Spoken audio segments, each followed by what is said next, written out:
Hello बच्चों, चलिए प्रश्न को देखते हैं। कह रहे हैं कि के किस मान के लिए निम्न रैखिक समीकरणों के युग्म का अपरिमित रूप से अनेक हल होंगे। और रैखिक समीकरण युग्म यहाँ दिया गया है 2x जोड़ 3y - 5 बराबर 0। और दूसरा समीकरण है 6x जोड़ ky - 15 बराबर 0।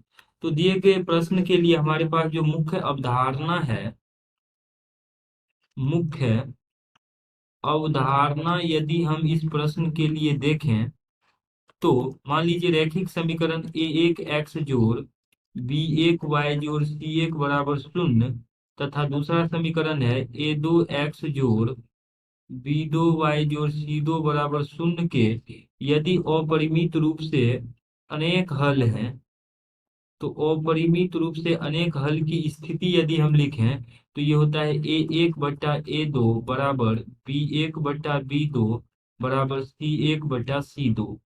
अब देखिए यहाँ पर अगर हम रैखिक समीकरण युग्म को लिख लेते हैं, यह है 2x जोड़ 3y - 5 बराबर 0 और 6x जोड़ ky - 15 बराबर 0। तो दिए गए रैखिक समीकरण युग्म के यदि अपरिमित रूप से अनेक हल की स्थिति लिखें तो ये आ जाएगा a1/a2 अर्थात 2/6 बराबर b1/b2 अर्थात 3/k बराबर c1/c2 अर्थात -5/-15।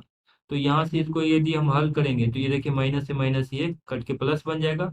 प्रथम और द्वितीय भाग को एक साथ हल करते हैं तो ये आ जाएगा 2 गुना k अर्थात 2k बराबर 6 गुना 3 अर्थात 18। तो दोनों ही तरफ अगर हम 2 से भाग दे दें तो यह आ जाएगा k, 2 से भाग देंगे तो ये बचा k बराबर 18/2। तो इसका मान आ जाएगा 9 के बराबर।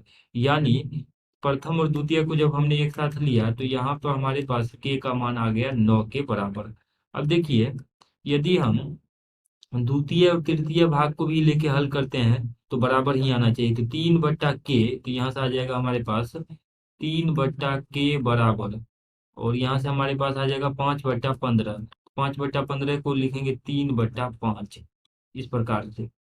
तो प्रथम और द्वितीय को जब हमने यहाँ पे हल किया तो ये आ रहा है 9, और जब हम द्वितीय और तृतीय को हल करें तो 3/k बराबर 5/15। तो 3/k बराबर 5/15 है, तो इसको व्यवस्थित तरीके से लिख लेते हैं तो ये आ जाएगा 5/15 इस प्रकार से।